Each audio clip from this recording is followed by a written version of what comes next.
good afternoon, everyone. Hi, I'm Sarah McIntosh. I'm delighted to be moderating this panel this afternoon, all about the Valley of Death.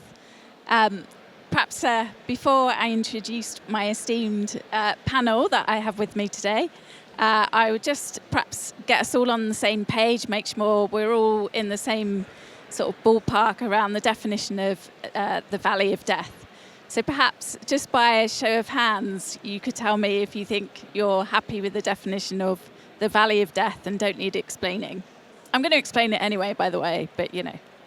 Okay, great. Well, you can tell me afterwards if you agree with me or disagree. But really, it's that sort of very difficult investment stage around the sort of Series A, Series B mark where startups and scale-ups are trying to commercialize. They've perhaps got a prototype. They're pretty sure the technology works.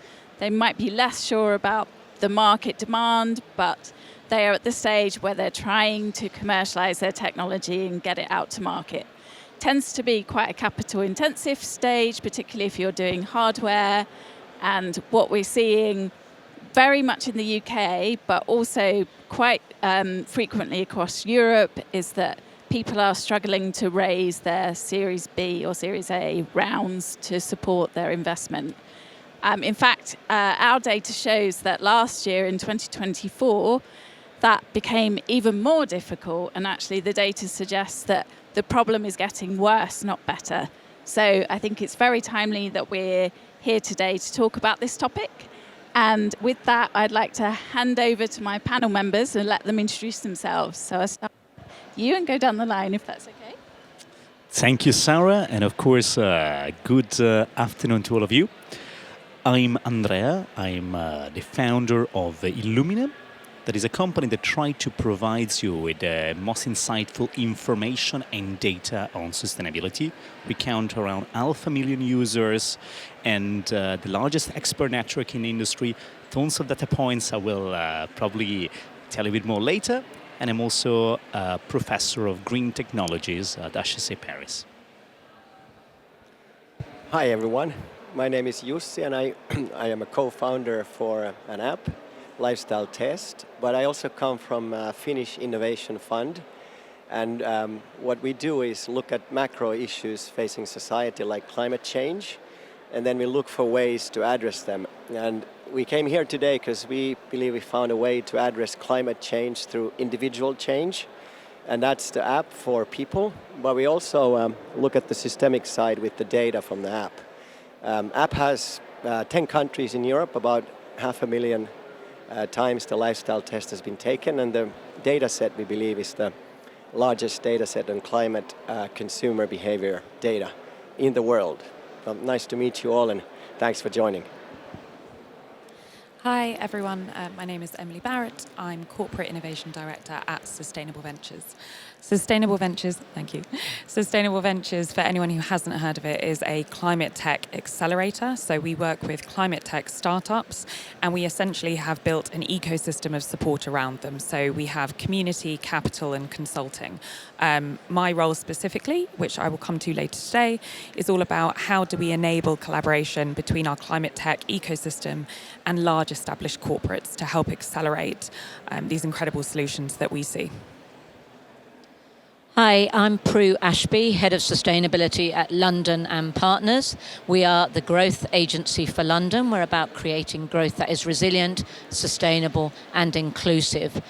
And we do that in two main ways. One is we promote London as a visitor destination. So you may have, if you're visiting from overseas, you may have used visitlondon.com to see what activities you can do. And Convention Bureau bidding to bring major conferences into London. And then the second area, which I'll focus on today, is the business side. And this is where we support businesses in their growth, right from small, teeny tiny high street businesses, right through early stage, right through scaling globally. Pleasure to be here. Good afternoon, everyone. My name is Stephen Price, and I work on the investment team at the Clean Growth Fund. First thing I would say about the Clean Growth Fund is we're not a growth fund.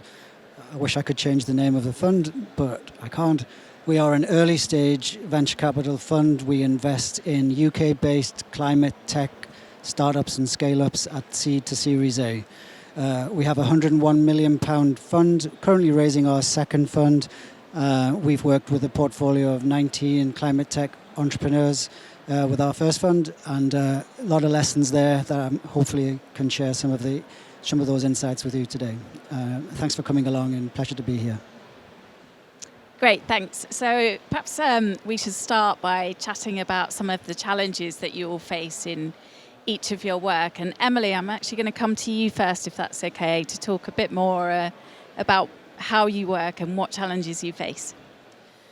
So I'm specifically going to be talking about challenges of how do we help this collaboration between our corporates and our climate tech startups. And I would summarize it as being about perspective and pace. So it sounds obvious, and I'm currently working on an incredibly exciting innovation program, and we're lucky enough to have Nestle and Google Cloud and a giant logistics provider working with ourselves and our startups. But everybody sees this project slightly differently, and we have 8 different partners. And so to make this successful, we have to make sure that everybody is able to hold each other's perspectives whilst also keeping their selfish interest for being involved. So that's point one. And you need quite a lot of engagement and understanding to be able to do that. And then point 2 is this pace point. And I don't just mean corporates move slowly, startups move fast, because that's also not always the case. Yes, we have some incredible startups, and there's 2 in the team, and we're working with, E.ON, and there's about 8,000 to 10,000 employees in E.ON UK alone. So there can be very slow moments, but they can be from both sides. And so it's also about how do you provide the support network to make sure that the pace doesn't slow, and that you're able to recognize, for example, your climate tech startup says, look, I've got payment issues, so I can't work with the same payment terms that a corporate might normally do. And how do we help say, okay, there's a difference in pace, there's a difference in perspective. We're going to try and find a new way of collaboration to overcome these. Thanks. And Prue, can I come to you, the same sort of question, because you play quite a different role. Yeah, so we are attracting businesses from overseas to London to create jobs and hopefully be successful here, and helping London and other UK businesses go global. The challenge is that last year, so 2024, 1.8 billion was raised by London climate tech startups. And there were 172 funding rounds in London for climate tech. And that was 172 was the most in the world, so even more than Silicon Valley or somewhere else. So the challenge is, if there is that money there and those companies are securing those deals, what is happening after that? And what is happening on their journey? And our role is to support them as they grow in London and as they grow globalize, and I'll talk about our support more in detail a bit later. But I think there's been announcements today by the Mayor of London around green finance and creating a task force that will mobilize climate finance in London, which I think is really positive. And it's a matter of ensuring that the private finance that is leveraged goes to these climate tech companies, I think. Great, thank you. Jesse, can I come to you next and ask the same? Yeah, so just brief background on how we've funded so far. So partly by the Finnish Innovation Fund, and our story starts in Finland some years back, where the lifestyle test got quite popular, 1.5 million times taken in Finland. Other countries in Europe heard about it. They called us and said, why don't you bring it to us too, because it's helping individuals to understand their impact and take action. But we could not invest in Europe, and it's just by founding charter of the Innovation Fund. So seed capital came from Finland, but then we went for Horizon funding, and 208 applications, 8 got the fund. And so we were one of the 8. In the last couple of years, we've been building the app and data to 7 other European countries using the European Union funding, which has been super powerful.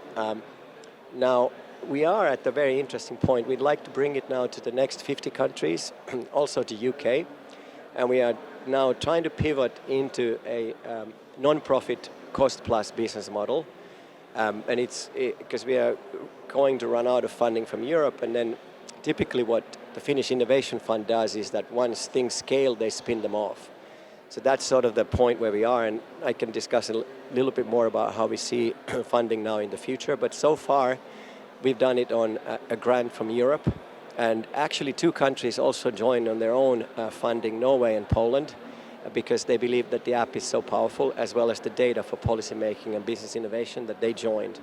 So I can talk about a little bit the Norway case in more detail too, how they went about it. Great, thank you. And I'll come to you next, Andrea. You've built a successful sustainability database, but what do you think are like the key data gaps that are facing companies and investors in this space?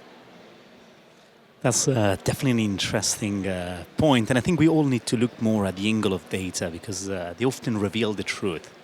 But let's start from the big picture, from all of us here. We are in a very new market that is a bit schizophrenic, we can say to each other. For those of you that were with me last year or the year before, you realize that every other year we have a new keyword, carbon neutral, and let's talk about hydrogen, let's talk about that element, that another. And that additional element of, let's say, novelty make us all a bit more fragmented. So let's start exactly from this point. And if I move from the picture of us startups to the picture of companies, it's also very clear that for them there is a clear lack of transparency and lack of accountability. So we started exactly with a mission. That mission was to say that we can truly empower the sustainable transition with the most insightful data and information. And I'm pretty sure you've already understood it all. We believe that if you can measure, if you can bring this accountability, then of course it's much easier to take the right decisions. It's much more logical. It's much easier to make the right investment, the right sales, and so on and so forth. Specifically, if you go even one level deeper, from our mission, we started becoming a bit that Bloomberg of sustainability. You go on our platform today, and you find literally for every company, public and private, you find so many KPIs, so many information that tells you, okay, that company is polluting that much, is consuming that amount of water, is engaging that percentage of women. And we already see today that having brought this simple transparency and accessibility of this data is already unlocking investment, sales. I'll give you one example so that I can answer the question, not only telling you the problem, but also telling you how this solution is unlocking itself. And I tell you, one of the latest KPI that we created, data point that we brought to the market, was to monitor sustainability intent. What does it mean? For any company, we look at where their portfolio of investments and purchase is going. Let's take an example. You might be looking at a new fleet of electric vehicle. There are other companies looking at a forestation project, and you might look at new softwares for whatever your employees' engagement. And already by giving that transparency, we're able to unlock so many synergies, so many sales opportunity for the climate ecosystem here around. And so, to conclude, what is the message? That data has a real power to unveil what is happening in the market and accelerate all the talks that we're doing here. Great, thank you. I'm going to come to you, Stephen. You're obviously early stage investor. I imagine data is quite important to you.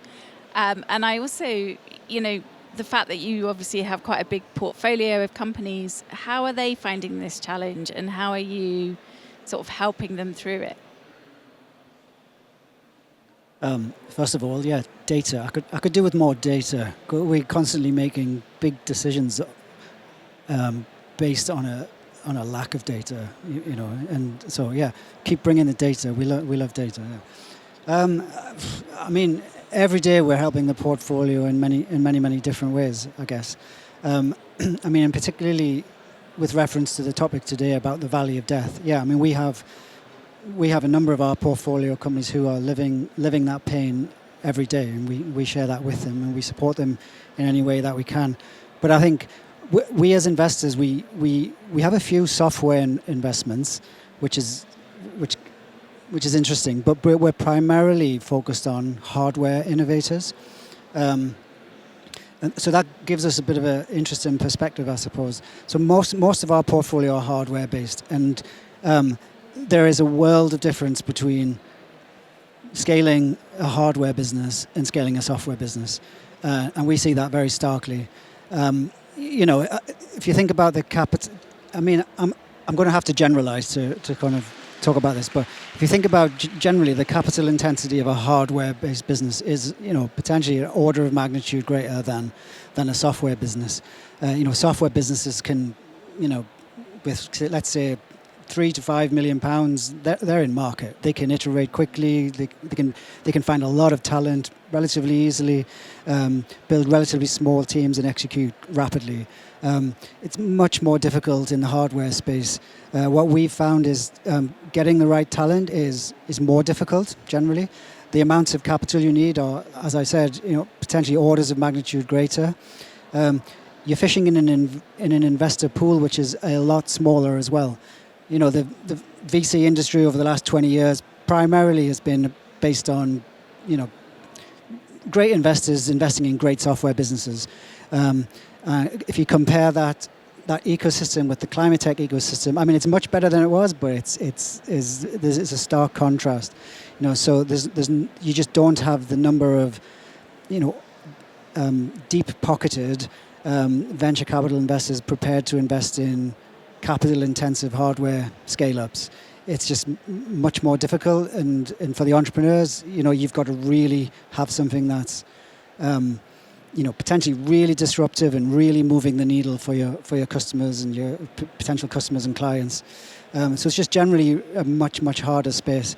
And of course, typically if you're developing a deep tech hardware business, the technical challenge is often very challenging, and so there's a huge amount of technology risk there and execution risk. Again, I'm not saying software businesses don't have risk, but there's a different, in my view, there's different order of magnitude. And of course, you face challenges around time to market. Like I said, with a relatively small amount of investment, a software business can get to market. I mean, if you're developing a deep tech hardware business, you may be looking at 5 to 10 years before you're at revenue. How do you fund that journey against the backdrop of, as I said, a relatively small investor pool, and it's a challenge and it's difficult. How do we support our businesses with that? Connections, networks, both with equity investors, but with the non-dilutive funding, with banks, with corporate finance advisors, and the whole ecosystem that's around it. I mean, I'd be lying to say it's easy. It's not. It's the opposite. It's very challenging. But with the right teams, with the right technology, addressing the right problems in growing markets, it can be done. And hopefully some of the businesses that we've backed will fit those criteria, and we help them every day. And have you had to change your strategy recently with, the fact that this valley of death is getting bigger? Have you changed your strategy, or are you ploughing on regardless? We haven't changed our strategy. I think we exist, and our whole fund is founded on a principle of trying to address the problem. It isn't easy. With £101 million sounds like a lot of. I wish I had £101 million. A lot of money, but actually, where we operate, it's actually quite a small drop in the ocean, really. Nevertheless, we're ploughing on. I think what I think I have done though is that what I've learned is that. I'm not saying we haven't been selective and very diligent about what we've invested in, but I think there's another order of magnitude on that. I think we've got to be even more selective, and the entrepreneurs that we choose to work with, and who choose to work with us, obviously, have really got to have something that's, really leaps off the page, really exciting. So I think what I'm saying is the bar is getting even higher. I know entrepreneurs in the room might not like the sound of that, but that's the challenge, right? Just be great team, address the right problems, with the right solutions, the money's there. Great, thank you. Emily, I want to come back to you and let's hear a bit more about sort of what challenges people face. Perhaps you can talk through your Bridge AI project and tell us a bit about how you overcome the challenges. Tell us first of all about the project and then how you overcome those challenges. So this is a fantastic project. It's definitely one of the most exciting I've ever worked on. So it's under the initiative of Innovate UK's Bridge AI programme. And this is the project where we have Nestlé, Google Cloud, largest private logistics company in the UK, Sustainable Ventures, Fair Share, largest charity network for food in the UK, and then 3 superb startups, Future Plus for impact measurement, Zest for the food side of this project, and Bristol Superlight for the logistics side of this project. So it's essentially a first of a kind, end-to-end solution to redistribute surplus food from a Nestlé factory to charities in Fair Share's network, and to redistribute it in a low-carbon vehicle that also has chain of trust technology that can tell you the temperature, the humidity, the vibrational load, so that if you hit a speed bump at a certain speed, which pallet of eggs is likely to be broken. It's seriously, seriously exciting, but it's also seriously complicated. And to be able to have the commitment sustained from our very large partners for a 16-month period is not easy. And I think one of the biggest challenges that we've worked around is the fact that, all of these businesses have their day-to-day customer targets, team demands, and this is an innovation project that is happening in addition to that. So we do have funding and we have match funding as well. So there's a combination of contribution from Innovate UK and the organisations involved. But it's very, very important to try and keep on raising the agenda and the profile internally across our large organisations so that not just our core project team, but everybody else understands the potential. And the potential is huge. You have a ridiculous number, billions of meals in the year, every year in the UK, of edible food are thrown away. It's something like 4.6 million tonnes. And in the manufacturing space, within factories, there's a real challenge around understanding what food is actually there that is surplus, that can be reused or resold or redistributed. And so we're on the cusp of being able to demonstrate and prove something that has charitable benefits, economic benefits, environmental benefits, that is going to help our startups to actually be able to scale, to prove the concept to customers and the kind of commercial model behind it. But at each stage of our pilot design, we hit another challenge. And so essentially what we've been doing for the last 7 months, and we'll be going to pilot the week after next, is finding ways to keep the prioritization from all 8 partners on the project, and to essentially manage the competing priorities that they have between a very exciting innovation piece with we're Nestlé UK and we have some serious targets that we need to be addressing at the same time.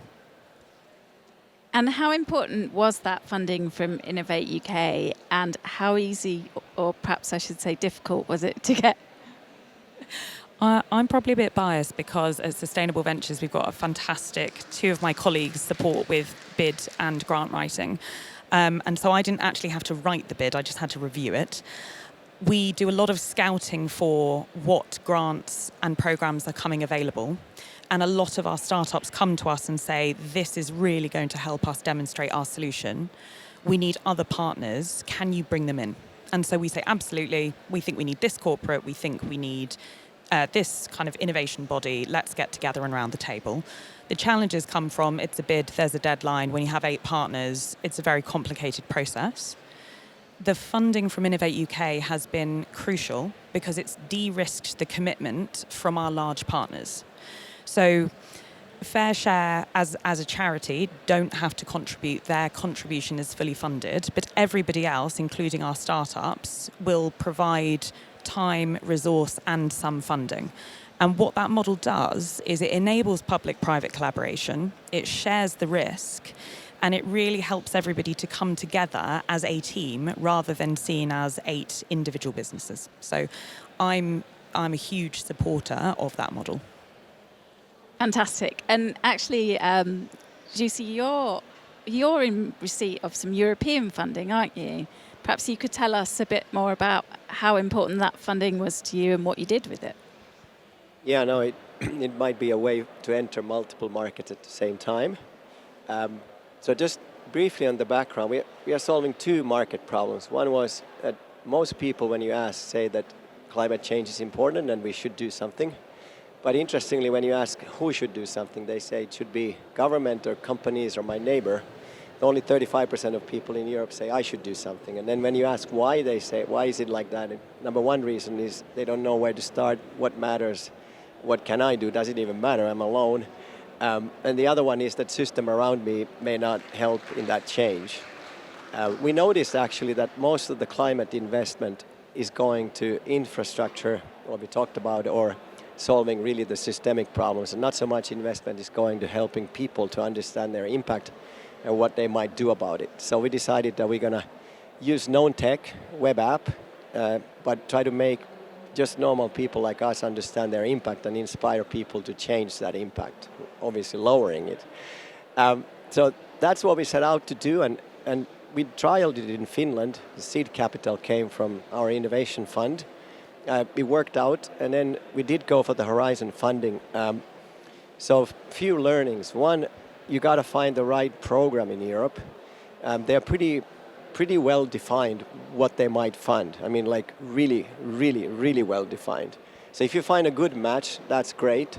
But if you don't, you need to sort of pivot or twist your story to fit what the funding call is about, and that might get really not so smart, because you're going to actually have to do what you say precisely. So you can't write a vision document, I'm going to go do sort of like that. You're going to write, I'm going to do that, and they're going to say, did you do that? And if you didn't do that, why? But if you do find a good match, which we were lucky to find, actually a really good match, probably 80-90%, it's powerful. So the second thing is that the application process is involved. This is 200 pages or minimum 100. So you gotta have to, like, in detailed way, think ahead. It's very unusual for sort of startup culture to make a plan for 3 years instead of let's see what happens, what the first customer case tells us, and then we adjust and learn. You gotta have to project and say, okay, we're gonna take these steps and these are the work packages we're gonna do, and sort of describe it. And that's good because it forces you to plan, but it's not great when you wanna adjust. So then comes the actual application. Are you going to get it? So in our case, 208 applications, 8 got the grant. We got 5 million. But, you know, chance is 4% or less. We were lucky. We had a great application. And you need to build a consortium of partners. We had 16 partners in 8 European countries. Now we are 22. So then you get the money, and that's great because now you have peace of mind, you can execute. But while you execute, you got to really think about one thing, which is that you got to report. And this reporting duty is quite heavy. So I've heard stories of very promising startups that got the money, but then they nearly went under because they couldn't handle the reporting. So you got to plan for reporting.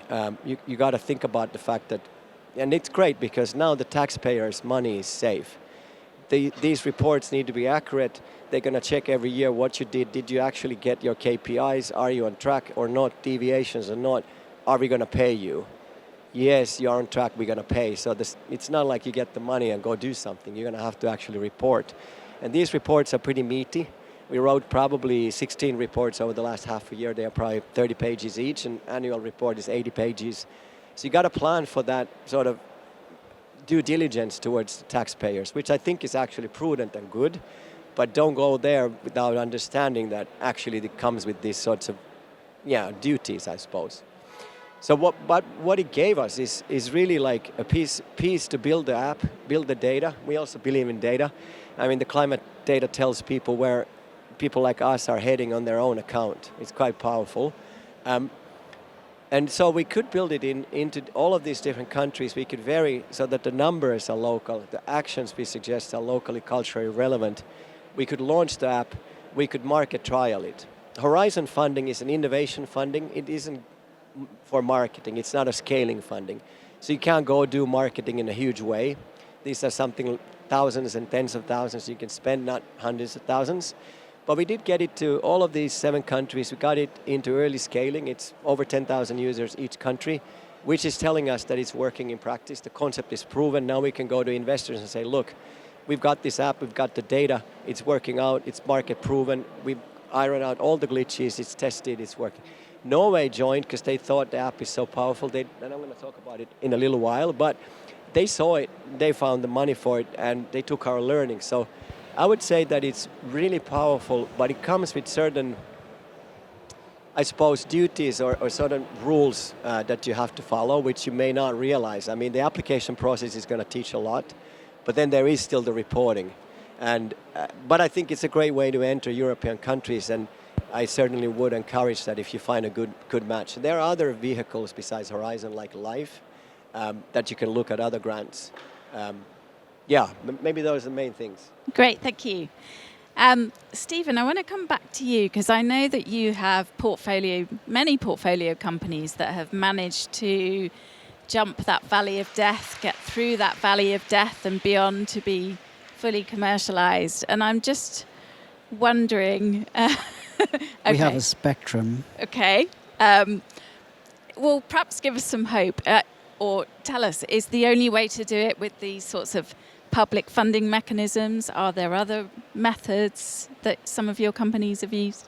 So some of our businesses are right in that pain right now, figuring out how do they, what is the answer to fund the next stage of their development. I can think of one of our businesses who obviously we invested in alongside some other investors that look a bit like us. Oh, and that's the first tip, by the way. Build a syndicate of investors as soon as you can. Get smart minds and deep pockets around the table, because you'll never know when they're going to be handy people, right? So we did that. This company I'm thinking of, they took an investment. They built two pilots which demonstrated the technology worked outside of the lab, because there's a lot of risk around that.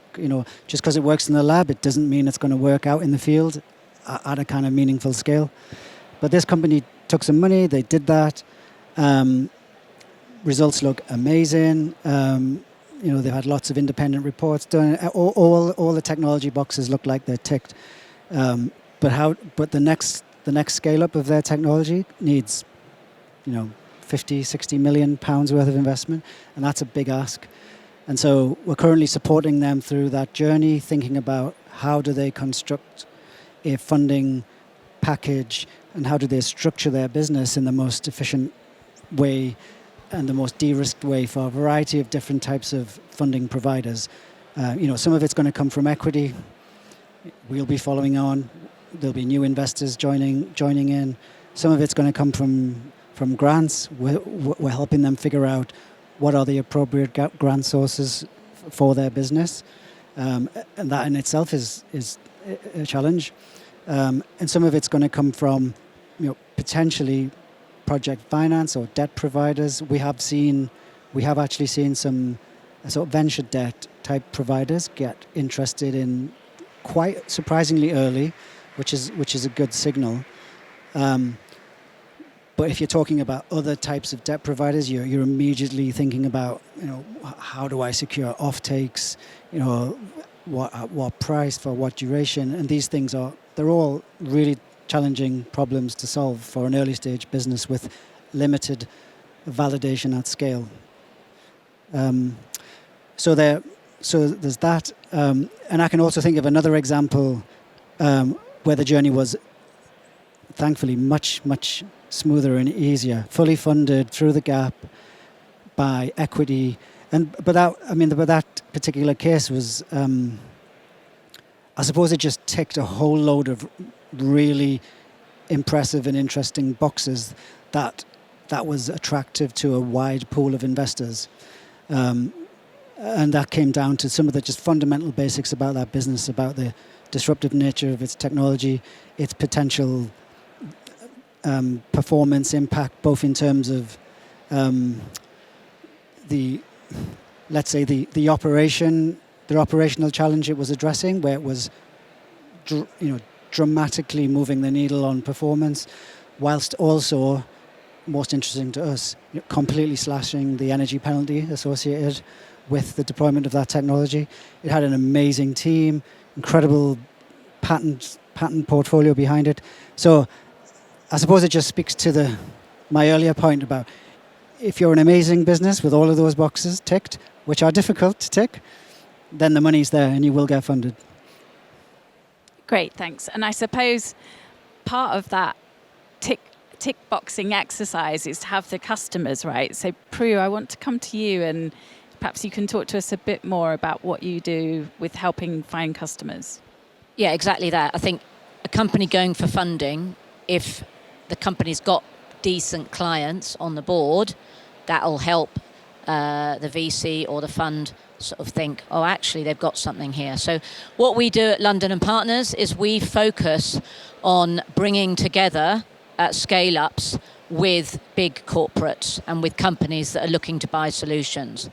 The way we do it is we go to the corporates themselves first, and we find out what their pain points are, what their challenge areas are, and we get them to tell us, these are your pain points, these are your challenge areas. Then we go out to our network and our community of scale-ups, which are either overseas companies looking at coming to London or London and UK companies. And we say to them, so can you solve these challenges that this particular corporate has got? The ones that can then apply, and we have what we called a meet the corporate session. And when they get to that session, if they're successful to be selected, they then get the chance to pitch to that corporate. And I'll just use 2 examples. One is we're working with Grosvenor. We know these heads of innovations from corporates because we run an innovation fellowship program for them especially. So it's almost like we've built these relationships. We've got this alumni of all these directors of innovation from these big corporates from 2 or 3 years of running this program. So we have the relationship already. We went to the director of innovation for Grosvenor, the big real estate company. They sent us their pain points. We went out to our community. We had 25 companies apply, and they chose 7 that they wanted to hear from. And then in this case, they did 1-to-1 pitching.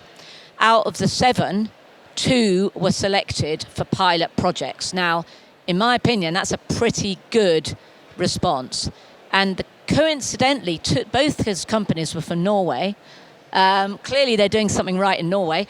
Actually, one of them did the pilot, and then it didn't really progress much further than that. But the other one, which is a company called Consigli, they're an AI agent for the built environment. They're a Norwegian company. They were really, really successful. And a year and a half down the line, they are now working across various divisions of Grosvenor due to that particular event that we set them up with. And I just wanted to touch on Consigli because they chose London. So they actually used that to leverage, and they're now like 15, 20 people in the UK. They chose London for 4 reasons. One is it's a global hub. 2, it's a low-risk place they can easily operationally set up. 3, the talent is here. They said it can be challenging to get the talent, but when you do get the person, they're really good. And then 4, there was a market product fit for them. And now they're growing, and now actually they've joined our Grow London Global program, and they want to expand to the US. So they're using London as a springboard to actually go overseas. And then just really quickly to touch on a second example of working with corporates. We had a roundtable yesterday with Earls Court Development Corporation, and they are looking to trial products. So it's a development of the 54 acres in the Earls Court area. Over the next 18 months, they're looking to trial products as they build develop their site.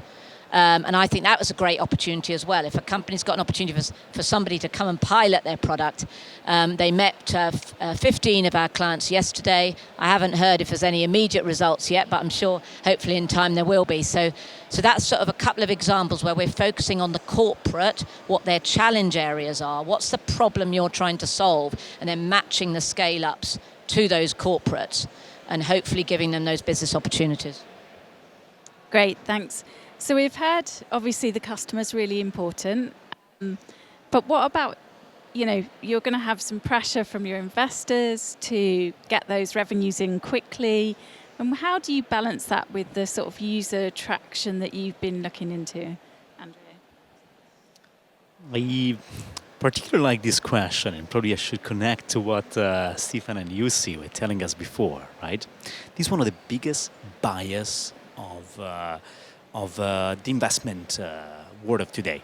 So let's be very simple. Today we are now in a phase where we ask startups, especially startups that are not having too much funding from public tenders or grants. We have zero, for example, from the governments, from grants. We are only privately funded. And so we have a lot of pressure to generate revenues early on. And in principle, there is nothing bad with that.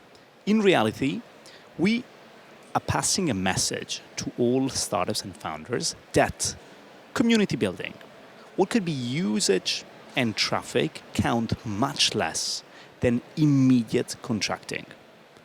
I hope you can grasp with me the big trade-off, because in some way, we are forced to say, it's better you give me €1 now, then you literally help me build something bigger, and I give you enough time to literally appreciate what we can do together. Maybe Stephen will later tell us more about it. But I want to give an example that for me, exactly the other way around is the right way. If you want to really bring impact, it takes time. It takes time to make companies, to make people understand the value we can generate. And you cannot come only with a commercial fast approach. You should give them that time to imagine the power and the economics you can unlock together. I'll give you an example of something beautiful that shows the power of the community when you actually go in the other way around. Here in the audience, I was smiling at there before, there is Francesca. Francesca is just here in the first row. I love you, Francesca. Francesca, like literally, she's been working with us and she created a sort of open letter to call European institutions simply on the last 5 regulations on simple, concrete points. In the space of a few hours, and this happened only yesterday, the letter got hundreds of signatories. Many of the top CEOs of climate tech in Europe, from Oli in the UK, South Pole in Switzerland, and you can mention the list of names, you can go on Illuminem and read them. And all of those people were telling us, guys, we need a space where we can actually create a dialogue, when we can do something that is not necessarily commercial, but is simply advancing our cause together. So my message is the following: for big investors, for Stephen, for many of us, we need community building to be real. We need the people backing our progress. Or everything we're doing here, it's something for the few lucky few that can afford it and they're already in this room. To reach people, we need patient capital. Great, thank you. And then just briefly, perhaps we can touch on, we've talked a lot about money. What are some of the challenges that perhaps less about money? And Emily, I'll go to you. Yeah, and money, is always a challenge. We are doing a fantastic project at the moment with a client who manages a lot of different types of complex buildings. So hospitals, prisons, schools, depots, courthouses, you name it, they're probably managing it. And huge fan as well as what Prue was saying about the importance of a pilot. But at the same time, it's also having that line of sight early on to saying, if this works, how do we help you to adopt this solution at scale across your portfolio? And several of those challenges are non-financial. They might be contractual. They might be actually behaviorally. So a lot of the startups that we work with and our corporate, sometimes we're almost sitting in the middle as a translator and actually really focusing on the right priority. And again, with the sort of, if we take the example of a prison, you've obviously got quite a specific context for a prison. that some of our built environment startups wouldn't normally have to consider. So how easy is it to destroy this product? Equally, not even with prisons, there's a fantastic company in our ecosystem who has the lowest flush toilet in the world. And we thought, this could be really good for football stadiums. And we spoke with some football clubs and they said no, because the fans will rip the lid off. And so sometimes you think that you've thought through every possible eventuality for your product and your service, and it's not until you're actually piloting and working with the client that you come up with something that you would never have considered. And it's the ability to be able to respond to that, again, at pace, to hear your ideally future customer's perspective, and to be able to help that corporate on the patient side and the persistent side to work it through, because those start to break down the barriers that mean you can go from a pilot to actual adoption. Great, thank you.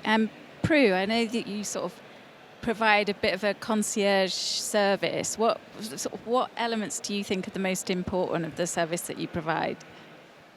Customers.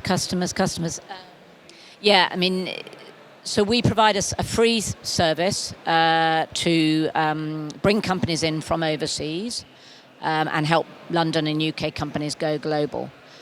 And it is a lot about the customers and finding those, but we also streamline the operational side. So we have partners, whether it's lawyers, accountants, recruitment agents, office-based providers, immigration, talent. We have now an internal talent team as well. And so it's all those sort of areas where we literally, I've heard companies say that I've saved them 6 months on what it would have taken otherwise, with just making it just a lot more time efficient. And then finally, we really embed them in the networks. So we've touched on networking quite a bit, but it's about building your brand. It's about people getting to know you, what you do, being on panels, being out there. And we tell them all about the networks, the events they can go to, link them into the ecosystem. Sustainable Ventures we work very closely with, and sort of just ensuring that they are meeting the right people and getting their name known and what their product does and what problem they're trying to solve. Great, thank you. I'm going to move us on because I know we don't have much time left, but I'm really keen to hear from you all, and perhaps Stephen, I'll start with you, but we might have some entrepreneurs or budding entrepreneurs in the audience, so I'd really like to hear your sort of top tip or 2 tips for getting over this difficult financing stage. Okay, if I had to distill it into one top tip, I would say that for any entrepreneur, be very ambitious about recruitment, about the people you bring on board to help you grow your business.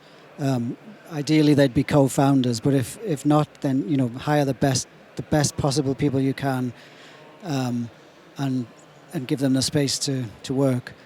I mean, at the early stages, we see businesses every day of great founders, great technologies, great opportunities. But yeah, at early stage, it's all about people and execution, and just hire the best possible people you can and support them, and you've got half a chance.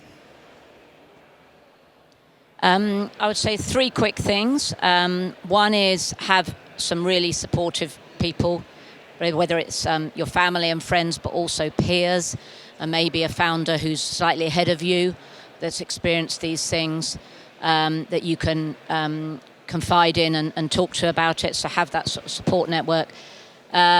Secondly, I was just speaking to a big real estate corporate just before I came on this panel, and they said that corporates are facing challenges because of supply chain fragility and areas where they're going to be struggling, and they're going to need startups and scale-ups that are agile and can come in and help them. So hopefully the door will be opening, and it's about being alert to those opportunities that are out there and being on that ride when the ride comes.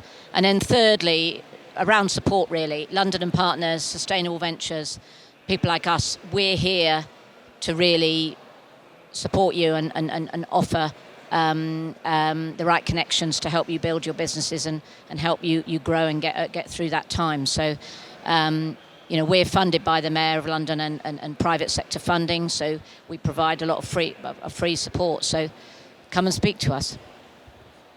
I think I'd build on the support point. So as an entrepreneur, I'd think about the capabilities that you don't have within your team, but that you need to be able to progress. And then I would look at, actually, there is a lot of support out there. Sustainable Ventures, London and Partners, Stephen, from the investment perspective as well, sitting on this stage, there's a range of services that can really help with that acceleration. So I would think about almost having a permeable layer to your organization and being able to say, how can I be really smart about thinking, do I need R&D tax credit supports? Is there a grant that I actually need help with? Or is it the network where I really need to go next? Yeah, no, maybe summarizing the people and partners, I agree with the points about the team. You need very good people in the team. But then when the team is, like in our case, when we open a new country, you need key partners. And what Prue said about innovation directors is what happened in Norway. Someone like that got in touch and he made it happen in Norway. We supported him.